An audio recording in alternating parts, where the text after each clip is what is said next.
నమస్తే, welcome to our channel. నేను మీరా.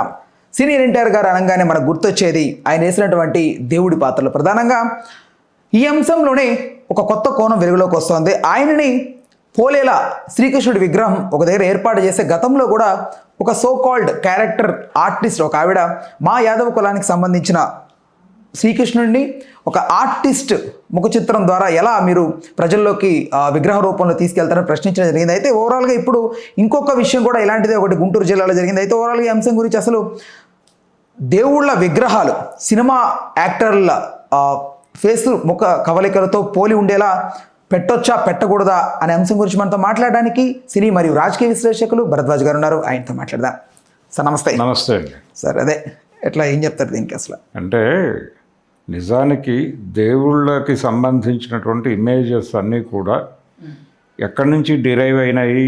రాజా రవివర్మ వేసినటువంటి బొమ్మల నుంచి తీసుకున్నారు. అంటే రవివర్మ వేసినటువంటి బొమ్మల్లాగా దేవుళ్ళు ఉన్నారా లేదా అనేది ఎవరు చూసిన పరిస్థితి లేదు, వెరిఫికేషన్స్ ఏమీ లేవు. ఆయన పురాణ గ్రంథాల్లో ఉన్నటువంటి వర్ణనలని ఆధారం చేసుకుని ఒక బొమ్మ డిజైన్ చేశాడు. రాముడు ఇలా ఉంటాడు, కృష్ణుడు ఇలా ఉంటాడని ఆయన ఒక పద్ధతి చేశాడు. దాన్ని సినిమాకి అడాప్ట్ చేసేటప్పుడు ఎవరి స్టైల్లో వాళ్ళు చేసుకున్నారు. ఇప్పుడు మనకి సౌత్ ఇండియన్ కృష్ణుడు ఫుల్ క్రౌన్తో ఉంటాడు, నార్త్ ఇండియన్ కృష్ణుడు హాఫ్ క్రౌన్తో ఉంటాడు. ఎందుకుంటాడు అని ఎవరు మాట్లాడరు. అంటే ఈ ఫుల్ క్రౌన్ వెనకాల కూడా ఒక కథ ఉంది. ఎన్టీ రామారావు గారి కోసం ఫుల్ క్రౌన్ డిజైన్ చేశారు. ఇది ఓకే, కేవీ రెడ్డి గారి క్రియేషన్. మాధవపతి గోఖలే అనేటువంటి ఒక ఆర్టిస్ట్ ఆయన ఈ స్కెచ్ వేశాడు. ఎన్టీఆర్కి ఎలా ఉంటుంది, కృష్ణుడి గెటప్లో ఎన్టీఆర్ని ఎలా మెర్జ్ చేయొచ్చు అని ఆయన డిజైన్ చేసినటువంటి ఆకృతిలోనే ఎన్టీ రామారావు గారు చివరి వరకు కొనసాగాడు. మాయాబజార్ నుంచి మొదలైంది ఇది. నెమ్మదిగా ఆయనే కృష్ణుడు, కృష్ణుడు అంటే ఆయనే అనే పరిస్థితికి తీసుకొచ్చారు. ఆ రోజునే ఆయన యాదవుడు కాదు, కృష్ణుడి పాత్ర ఎలా వేస్తాడు అని ఎవరు గొడవ చేయలే. ఆయన అన్ని సినిమాల్లో వేశాడు కదా కృష్ణుడిగా. ఫలానా పాత్ర ఫలానా కులం వాళ్ళే వెయ్యాలి అని ఎక్కడా లేదు. ఎన్టీ రామారావుని దేవుడి విగ్రహంగా పెట్టట్లేదు. ఇప్పుడు తక్కెళ్ళపాడులో గొడవ జరుగుతోంది. అదే తక్కెళ్ళపాడులో కానీ గతంలో ఖమ్మంలో జరిగినటువంటి వివాదం టైంలో కానీ ఓపెన్గా మాట్లాడుకోవచ్చు. కరాటే కళ్యాణి గారు వీళ్ళందరూ గొడవ చేశారు. అయితే వీళ్ళందరూ అక్కడ ఏమన్నా గుడి పెట్టి పూజ చేస్తూ ఉండుంటే ఆ విగ్రహానికి ఏమన్నా పూజా కార్యక్రమం ప్రతిష్ట జరుగుతోందా? అది ఎన్టీఆర్ కృష్ణుడు అనే చెప్తున్నారు తప్ప అదేదో కృష్ణుడి విగ్రహంగా ప్రతిష్ట చేసి పూజలు నిర్వహిస్తే మీరు గొడవ చేయొచ్చు. అది కాదు కదా వాళ్ళు చేస్తోంది. సార్, శ్రీకృష్ణ జన్మోత్సవం నాడు చాలా మంది పిల్లలకి, పసిపిల్లలందరికీ శ్రీకృష్ణుడు వేషం వేస్తూ ఉంటారు. వాళ్ళని అట్లా పోల్చి ఇలాగా అట్లా పెడుతూ ఉంటారు కదా. దానికి రాని అబ్జెక్షన్, మన ఇంట్లో వాళ్ళకి రాని అబ్జెక్షన్. నేను అదే అంటున్నా. ఇప్పుడు ఫలానా కులం వాళ్ళు ఫలానా పాత్రలు వెయ్యాలి అని ఏమీ పెట్టుకోలేదు కదా. అటువంటిది ఏం లేదు కదా. ఎవరు ఏ పాత్ర అయినా వేస్తున్నారు కదా. ఆయన అన్ని రకాల పాత్రలు వేశాడు. ఎన్టీ రామారావు గారు బీసీ కమ్యూనిటీకి చెందినటువంటి బ్రహ్మంగారి పాత్ర కూడా వేశాడు కదా ఆయన. అదే అన్ని క్యారెక్టర్లు చేశాడు ఆయన. ఇది అది అని కాదు. రాజు పేద అనే సినిమాలో ఒక ఎస్సీని పోలినటువంటి పాత్ర కూడా చేశాడు ఆయన. అవును అవును. ఇలా ఇన్ని క్యారెక్టర్లు చేసినప్పుడు ఆయన్ని ఒక కృష్ణుడి గెటప్లో చూస్తున్నారు. అక్కడ కృష్ణుడి గెటప్లో ఎన్టీ రామారావు విగ్రహం పెట్టారు అంతే. అది ఎన్టీ రామారావు కృష్ణుడి గెటప్ విగ్రహమే. అది కృష్ణుడి పూజా మందిరం కాదు. ఓకే, అంటే రెండింటికి డిఫరెన్స్ ఉందంటున్నారు మీరు? డిఫరెన్స్ ఉంది. ఇప్పుడు అక్కడ ఎన్టీ రామారావు విగ్రహం పెట్టి అది కృష్ణ దేవాలయంగా ప్రకటించి అక్కడ పూజలు అవి చేస్తానంటే దాన్ని నువ్వు అభ్యంతరం పెట్టు. ఓకే, అసలు అభ్యంతరం పెట్టాల్సిన అవసరం లేదు. కానీ మీరు ఫీల్ అవుతున్నారు కాబట్టి ఒక హిందూ దేవతామూర్తిని ఇలా ఒక సినిమా యాక్టర్ ముఖంతో పెడతారా అని మీరు గొడవకు దిగుతున్నారు కాబట్టి గొడవకు దిగాల్సిన అవసరం లేదు నిజానికి. సరే, ఇప్పుడు రామారావు గారు యాజ్ నటుడుగా కాకపోయినా ఆయన ఒక నాయక అంటే రాజకీయ నేతగా, మహానాయకుడిగా ఇలా చాలా రకాల సెగ్మెంట్స్లో ఆయనకి అనూహ్యమైనటువంటి ఒక ఇది ఉంది, స్పందన ఉంది. ఆయన ప్రజల మనసుల్లో స్థిరపడిపోయినటువంటి ఒక నటుడు, రాజకీయ నాయకుడు. దీనిలో ఎవరికి ఏ రకమైనటువంటి భేదాభిప్రాయం ఉండాల్సిన అవసరం లేదు. ఆయన అద్భుతమైనటువంటి డైరెక్టరు. అలాగే ఆయన చెయ్యని పాత్ర లేదు. కీచకుడు వేశాడు ఆయన. కీచకుడు, దుర్యోధనుడు, రావణుడు ఇవన్నీ చేశాడు ఆయన. ఇన్ని క్యారెక్టర్లు చేసినటువంటి వ్యక్తి ఒక క్యారెక్టర్లో ఆయన ఏదో అక్కడ పెట్టుకోవాలనుకున్నారు వాళ్ళు. అది ఒకవేళ అది రామారావు విగ్రహం కాదు, కృష్ణుడి బొమ్మే అంటే అప్పుడు గొడవకు దిగండి, తప్పులేదు. కానీ అది రామారావు గారి విగ్రహంగానే చెప్తున్నారు వాళ్ళు. అంతవరకే చూడండి. ఎందుకు ఇంత ఓవర్ యాక్షన్ చేస్తున్నారు వీళ్ళు హిందుత్వ పేరుతో? అంటే వాళ్ళకు ఒక ఎగ్జిస్టెన్స్ కోసం అంటారా? ఎగ్జిస్టెన్స్ కోసమే అనవసరమైన వివాదం ఇది. అయితే ఈ వివాదంలో ఎవరి మనోభావాలు దెబ్బతింటున్నాయనే ఉద్దేశంతో ఆయన అక్కడ ఉన్నటువంటి ఇద్దరు, పెమ్మసాని అలాగే దూల్పాళ నరేంద్ర, వీళ్ళిద్దరూ కూడా మేము ఈ విగ్రహాన్ని పెట్టదలుచుకోవట్లేదు తక్కెళ్ళపాళ్ళు అని ప్రకటించేశారు. వివాదం ముగిసింది. ఇప్పుడు ఆయన్ని మామూలు గెటప్లో ఎన్టీఆర్ విగ్రహాలు అన్ని చోట్ల ఎలా ఉంటాయో అలాంటి విగ్రహం ఒకటి అక్కడ పెడతారు, అయిపోతుంది. కానీ ఎందుకు ఈ వివాదాన్ని వదిలిపెట్టాలి? ఎందుకు? ఇప్పుడు గతంలో ఒకసారి ఒక పాత ఇన్సిడెంట్ చెప్తా నేను. చెప్పండి సార్, చెప్పండి. ప్రేమ్ నజీర్ ఆయన మలయాళంలో సూపర్ స్టార్. ఆయన ఆ రోజుల్లో ఇక్కడ ఎన్టీ రామారావు గారు, నాగేశ్వరరావు గారు, రాజ్ కుమార్ కన్నడలో నడుస్తున్న రోజుల్లో, ఎంజీఆర్ తమిళ్లో నడుస్తున్న రోజుల్లో ప్రేమ్ నజీర్ మలయాళ సినిమాల్లో సూపర్ స్టార్. ఆయన కృష్ణకుచాల అనే సినిమాలో కృష్ణుడిగా నటించాడు. ఆయన మతమే వేరు అయినప్పటికీ కృష్ణుడి పాత్రలో నటించాడు. ఆయన ఒక ఐఏఎస్ ఆఫీసర్ ఇంటికి వేరే ఏదో పర్సనల్ పని మీద వెళ్ళాడు. ఓకే, నేను వస్తున్నాను అని ఆయనకు ముందే చెప్పాడు. అయితే ఆయన ఏం చేశాడంటే, ఈయన వచ్చేసరికి వాళ్ళ ఇంట్లో ఏదో పూజ జరుగుతోంది. ఈ పూజలో ఉన్నాను, ఆయన వస్తే ఒక 20 నిమిషాలు కూర్చోమని చెప్పు, లేదంటే కనుక ఏదైనా పని చూసుకుని రమ్మని 20 నిమిషాల తర్వాత ఆయన కోసమే నేను వస్తాను అని చెప్పి తన అటెండర్లతో చెప్పి లోపలికి వెళ్ళిపోయాడు ఆయన. ఈయన వెళ్ళిన తర్వాత అటెండర్స్ చెప్పారు ఈయనకి ఇది ప్రోగ్రామ్ అని. ఓకే, నో ప్రాబ్లం అని చెప్పి ఈయన వస్తూ ఆ కిటికీలో నుంచి లోపల జరుగుతున్న పూజ చూశాడట. లోపల ఈయన కృష్ణకుచేల సినిమాలో వేసిన కృష్ణుడి గెటప్ ఫోటో, అది క్యాలెండర్లో ఉంటే దాన్ని ఫోటోగా ఫ్రేమ్లో పెట్టి దానికి పూజ చేస్తున్నారు వాళ్ళు లోపల. Okay okay. ఈయన్ని లోపలికి ఎందుకు అలౌ చేయలేదు పూజలోకి అంటే, ఈయన వేరే మతం కాబట్టి అలౌ చేయలేదు. ఈయనకి విషయం అర్థమై నవ్వుకుని బయటకు వచ్చేసాడట. ఆయనే చెప్పుకున్నాడు ఈ విషయం. కాబట్టి ఇలాగే ఉంటుంది ఇవన్నీ. అలా ఆయన బొమ్మకేమో పూజ జరుగుతోంది లోపల, ఆయన్నేమో వ్యక్తిగా ప్రేమ్ నజీర్ వేరే మతానికి చెందినవాడు కాబట్టి బయటకు పంపించారు. సార్, ఇప్పుడు వైష్ణవం, ఈ కృష్ణతత్వం ఇవన్నీ కూడా దైవత్వానికి సంబంధించి ప్రధానంగా హిందూ ధర్మాల్లో చాలా కీలకమైన పాత్ర ఉంటుంది. అయితే రైట్, అయితే యాదవ్ కులానికి సంబంధించి ప్రధానంగా నాట్ ఓన్లీ మెన్షనింగ్ బట్ ఒక దైవత్వాన్ని ఇలా ఓన్ చేసుకొని ఒక కులానికి దాని అట్లే భగవంత్ విష్ణుమూర్తి ఒక్కొక్క కులంలో ఒక్కొక్క అవతారం ఎత్తాడు అనే ఒక సిద్ధాంతం కూడా ఉంది. ఆయన క్షత్రియుడు, రాముడు క్షత్రియుడు, క్షత్రియ కులంలో రాముడుగా పుట్టాడు. బ్రాహ్మణాకృతి వామనుండై అన్నారు. వామనుడు బ్రాహ్మడు అంటే బ్రాహ్మణ కులంలో వామనుడిగాను, క్షత్రియ కులంలో రాముడుగాను, యాదవ కులంలో కృష్ణుడిగాను, ఇలా ఆయన రకరకాల కులాల్లో ఉన్నాడు. అయితే క్షత్రియ రాముడిని వైష్ణవులు కూడా పూజిస్తారుగా, వైష్ణవులు అంటే యాదవులు కూడా పూజిస్తారు కదా. అలాగే కృష్ణుడిని క్షత్రియ భక్తులు కూడా పూజిస్తారు కదా. ఈయన యాదవుడు అని వదిలిపెట్టట్లేదుగా. కాబట్టి ఇన్ని కులాల్లో ఎందుకు పుట్టాడు, అన్ని కులాలు ఒకటే అని చెప్పడానికి అనుకోవచ్చుగా మీరు. ఇప్పుడు బ్రాహ్మడు ఆయన వామనుడు, ఆ వామన అవతారంలో ఉన్నటువంటి వామనుడిని మాత్రమే పూజిస్తున్నాం మేమని బ్రాహ్మణులు చెప్పట్లేదుగా. వాళ్ళు రాముడిని కృష్ణుడిని అందరినీ పూజిస్తున్నారు కదా. కాబట్టి అన్ని కులాలు సమానమే అని చెప్పడం కోసం ఆయన అన్ని కులాల్లో పుట్టాడేమో అనుకుంటే మీరు దీనికి అభ్యంతరం చెప్పాల్సిన అవసరం లేదు.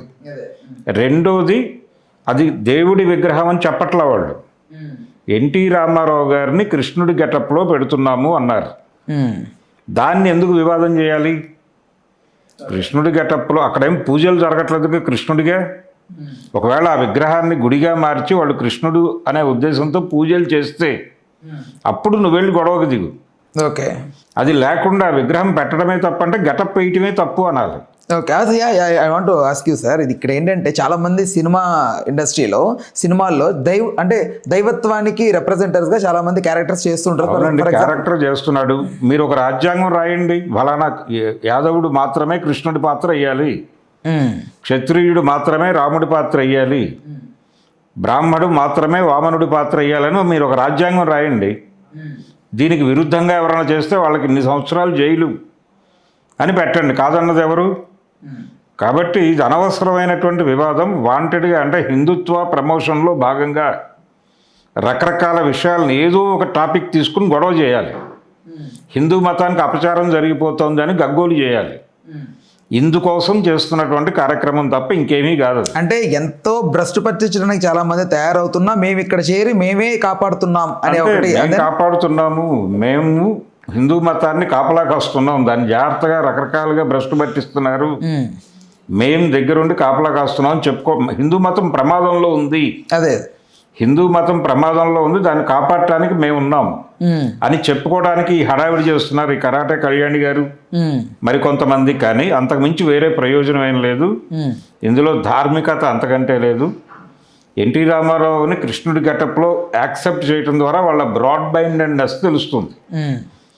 ఒక క్లియర్గా కులాలు మాట్లాడుకోవాల్సిన పరిస్థితికి తీసుకొచ్చి యాదవుడు అయినటువంటి కృష్ణుడి పాత్రని కమ్మ కులానికి చెందినటువంటి ఎన్టీ రామారావు గారు పోషించారు.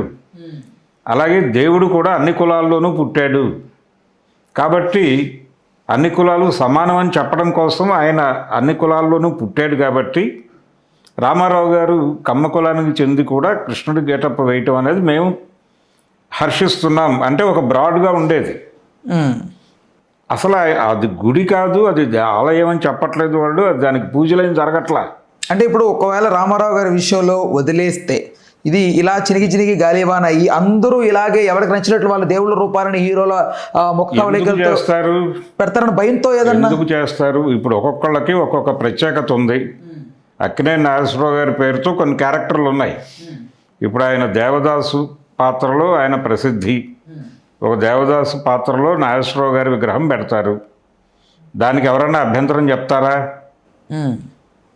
దానికి కూడా ఎవరన్నా రావాలి కదా. బెంగాల్కి చెందినటువంటి దేవదాస్ పాత్రకి ఇక్కడ విగ్రహం ఎలా పెడతారు అని ఎవరన్నా రావాలి కదా ఈ పద్ధతిలో. అలాగే రామారావు గారు నిజానికి ఆయన కృష్ణుడిగాను రాముడిగాను మెప్పించాడు, కానీ ఈ రెండు పాత్రల్లో ఎంతగా మెప్పించాడో అంతే స్థాయిలో రావణ పాత్రలో కూడా మెప్పించాడు ఆయన. నిజానికి ఆయన రాముడి పాత్ర కృష్ణుడి పాత్ర వేయటానికంటే ముందే రావణ పాత్రలో కనిపించాడు. నెగిటివ్ షేడ్ ఆయన భూకైలాస్ తర్వాత వచ్చిన సినిమానే లవకుశలు, ఇవన్నీ మాయాబజార్లు, ఇవన్నీ దాని తర్వాత వచ్చినవే. ఆయన కృష్ణుడి గెటప్లో కనిపించడానికన్నా ముందు, రాముడి గెటప్లో కనిపించడానికన్నా ముందు, అంటే తమిళ్లో సంపూర్ణ రామాయణం చేశాడు ఆయన రాముడిగా. అది పక్కన పెట్టేస్తే తెలుగు వరకు మాట్లాడుతున్నాను నేను. చరణదాసులో కూడా ఆయన రాముడిగా కనిపిస్తాడు, అది సాంఘికం. అయితే ఇవన్నీ పక్కన పెట్టేస్తే ఆయన సీరియస్గా పూర్తి స్థాయి పౌరాణిక పాత్ర వేసింది భూకైలాసంలో రావణ పాత్రలో కనిపిస్తాడు ఆయన. ఆ తర్వాత ఆయన మొదటిసారి డైరెక్ట్ చేసినటువంటి సినిమా సీతారామ కళ్యాణం, ఆయన డైరెక్టర్గా మొదటి సినిమాలో ఆయన పోషించిన పాత్ర రావణ పాత్రే. ఆ తర్వాత ఆయన తీసినటువంటి చాలా సినిమాలు, ఆయన పట్టాభిషేకం సినిమా తీశాడు ఆయన బ్యానర్లో, ఆయనే డైరెక్టర్గా, అందులో కూడా రావణ పాత్రే వేశాడు ఆయన.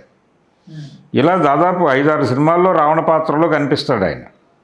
కాబట్టి రావణుడిగా ఎన్టీ రామారావు గారి విగ్రహం పెడితే వీళ్ళు ఏమన్నా అభ్యంతరమా? అది కూడా మాట్లాడాలి కదా వీళ్ళు.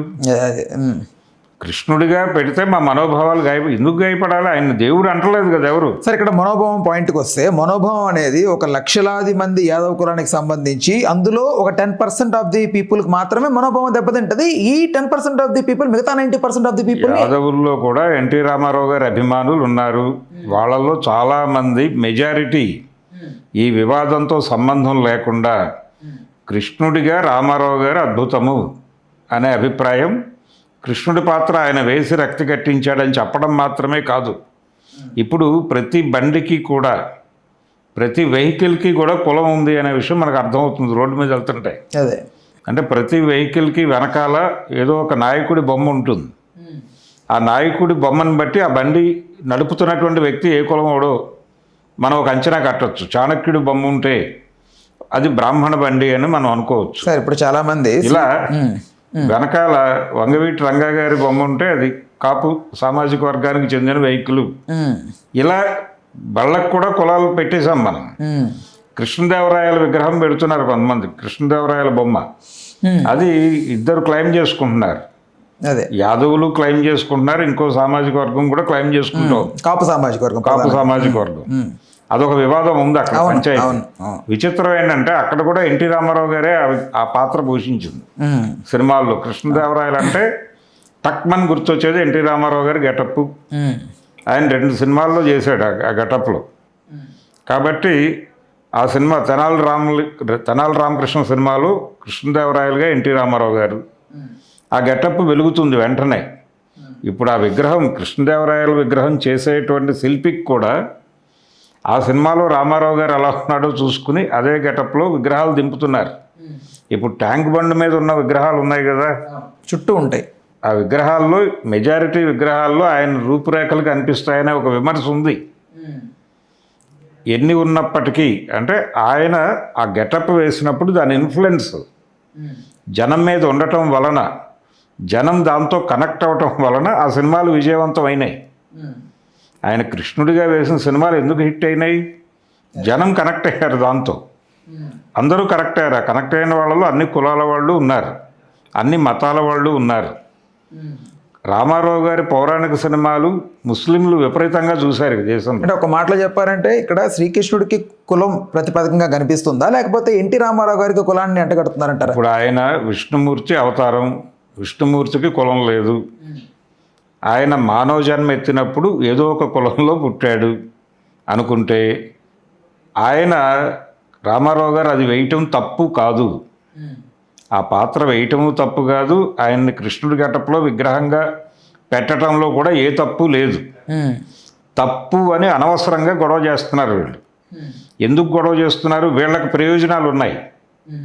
వీళ్ళు హిందుత్వ ప్రతినిధులుగా తమని తాము ప్రమోట్ చేసుకోవటానికి, అక్కడ ఏదో హిందూ మతానికి దారుణం జరిగిపోతుంది, అపరాధం జరిగిపోతుంది అని మాట్లాడుతున్నారు. ఇది ఎప్పుడు మాట్లాడాలి వాళ్ళు? ఒకవేళ రామారావు గారిని కృష్ణుడి గెటప్లో పెట్టి, ఆయన రామారావు కాదు కృష్ణుడే, ఇది కృష్ణ దేవాలయం, ఇక్కడ పూజలు చేస్తాం రేపు పొద్దున్న నుంచి అని వాళ్ళు అంటే అప్పుడు మీరు గొడవకు దిగండి. ఆయన ఒక నటుడు గెటప్ వేశాడు. ఆ గెటప్లో ఉన్నటువంటి విగ్రహాన్ని పట్టుకొచ్చి కృష్ణుడి గెటప్ అని చెప్పి, కృష్ణుడు విగ్రహం అని చెప్పి ఆయన్ని కృష్ణుడిగా ఎలా కొలుస్తారు మీరు? అది తప్పు అని గొడవకు దిగు. సార్ ఇంకొకటి ఏంటంటే sir, coming to the point, ఇప్పుడు చాలామంది శ్రీకృష్ణుడిని పోలినటువంటి కొన్ని ఇమేజెస్, కొన్ని ఫోటోలు మనం ఇంట్లో దేవుడి పటాలుగా పెట్టుకుంటూ ఉంటాం. ఒక్కొక్కరు ఒక్కొక్క రకాలుగా, అంటే లైక్ కొంతమంది నలుపు కృష్ణుడు అని, కొంతమంది అంతెందుకు మన పూరిలో శ్రీకృష్ణుడి రూపం పూర్తి భిన్నంగా కనిపిస్తూ ఉంటుంది. నేను చెప్పాను కదా, మనకి హాఫ్ క్రౌన్ కృష్ణుడు కనబడగానే నార్త్ ఇండియన్ అంటాం మనం. ఫుల్ క్రౌన్ కృష్ణుడు కనిపిస్తే ఇతను సౌత్ కృష్ణుడు అనుకుంటాం. ఈ సౌత్ కృష్ణుడికి ఫుల్ క్రౌన్ ఎలా వచ్చింది? మాయాబజార్లో రామారావు గారి గెటప్ అలా డిజైన్ చేశారు కాబట్టి ఆయనకి హాఫ్ క్రౌన్ నడవదు. ఆయన ఆకృతికి, ఆయన విగ్రహానికి, ఆయన తలకి హాఫ్ క్రౌన్ పెడితే నప్పదు. ఇప్పుడు కల్కి లాంటి చిత్రంలో కూడా శ్రీకృష్ణుడిని చూపెట్టారు. ఇప్పుడు ఒక పింఛం ఉంటుంది, అదే పింఛం నుంచి అది కృష్ణుడు అని అనుకోవాలి. అదొక పద్ధతి, అదొక గెటప్. ఆ గెటప్ నార్త్ ఇండియన్ ఇన్ఫ్లుయెన్స్తో డిజైన్ చేసిన గెటప్పే. కల్కిది అంటున్నారు మీరు? కల్కిదే, రైట్. ఇలా ఎవరి పద్ధతిలో వాళ్ళు వెళ్తారు. అంటే పాన్ ఇండియా సినిమా కాబట్టి ఆ గెటప్ని ఎంచుకుని ఉంటాడు ఆయన. ఇప్పుడు వాళ్ళ లోగో ఉంటుంది, వైజయంతి ఫిలిమ్స్ లోగో. కరెక్ట్, అందరూ రైట్. ఆ లోగోలో రామారావు గారు శంఖం పూరిస్తున్నట్టు. కరెక్ట్, రైట్, అవును. కాబట్టి ఆయన ఎన్టీ రామారావుని అలా ఊహించుకున్నాడు, తన దైవంగా అనుకున్నాడు. ఆయన పెట్టుకున్నాడు. అశ్వనీ దత్ గారు ఆయన మొదటి 2 సినిమాలు ఆయనతోనే చేశాడు. అందుకని ఆయన అభిమాని కూడా. అందుకని నా అభిమాన నటుడు నా ఎంబ్లంలో ఉండాలి అనుకున్నాడు, పెట్టుకున్నాడు. దాన్ని కాదంటే ఎలాగ? ఇప్పుడు వెళ్ళి ఆయన ఆఫీస్ ముందు ధర్నాలు చేస్తారా వీళ్ళు? రైట్. ఇప్పుడు సుమన్ గారు లాంటి వాళ్ళు యాక్టర్స్, వీళ్ళు అన్నమయ్యలో కానివ్వండి, శ్రీరామదాసులో కానివ్వండి, ఆయనే అటు వెంకటేశ్వర స్వామిది, ఇటు రాముడు గెటప్ వేశారు ఆయన. రెండు వేశారు. ఎవరైనా ఏ గెటప్లైనా వేసుకోవచ్చు అండి, నటులు వాళ్ళు. అదే రామారావు గారు, నేను చెప్తున్నాను కదా, ఆయన విశ్వామిత్రుడిగాను వేశాడు కదా, విశ్వామిత్రుడిగా వేశాడు. ఆయన చెయ్యని పాత్ర ఏమిటి? కీచకుడు కూడా వేశాడు ఆయన. కీచకుడు పాత్ర కంటే తక్కువ పాత్ర అంటే వీళ్ళు మాట్లాడేటువంటి వాల్యూస్ ప్రకారం దుర్యోధనుడు వేశాడు ఆయన, కర్ణుడు వేశాడు, కృష్ణుడు వేశాడు, రాముడు వేశాడు, దుష్యంతుడు వేశాడు. ఆయన వేయని పాత్ర ఏంటి? కాబట్టి యముడు వేశాడు ఆయన. సతీ సావిత్రిలో యమధర్మరాజు పాత్ర పోషించాడు కదా ఆయన. కాబట్టి అనవసరమైనటువంటి వివాదం ఇది. అనవసరంగా కేవలం తమ ఖ్యాతిని పెంచుకోవటం కోసం దాన్ని వివాదం చేశారు. మనోభావాలు అనే ఒక ప్రక్రియ పట్టుకొచ్చి అనవసరమైన రాద్ధాంతం చేసి మొత్తానికి ఆ తక్కెళ్లపాడులో ఆ విగ్రహం పెట్టము అని వాళ్ళు అనగానే, అంటే వాళ్ళేం ఆలోచించుంటారు? పొలిటికల్ యాంగిల్లో ఇక్కడ ఓట్లు ఏమైనా దెబ్బతింటాయేమో అని ఆలోచించుంటారు తెలుగుదేశం నాయకులు. అంటే అంటే కులం గురించి మాట్లాడుతున్నంత ఒక సాకు అంటారా? అంతే, అంతకు మించి ఏమీ కాదు. అది వేరే అజెండాలు ఏవో ఉన్నాయి, ఏ ఎజెండాలు ఉన్నాయి కాబట్టి రంగంలోకి దిగారు వీళ్ళు. ఏ కోణంలో చూసినా కానీ ఆ విగ్రహం అలా పెట్టడం తప్పేమీ కాదు. రైట్. ఓకే భరద్వాజ్ గారు, థ్యాంక్ యూ. హలో, తెలుగు రాజ్యం ఛానల్ చూస్తున్నారా? సామాజిక, రాజకీయ, జీవన చిత్రణే తెలుగు రాజ్యం. అతిశయోక్తులు, అసత్యాలు ఉండవు. రాజకీయ కోణం కాదు, ప్రజా కోణమే కొలబద్ద. తెలుగు రాజ్యం వీక్షణ మీ ఉత్తమ అభిరుచికి నిదర్శనం.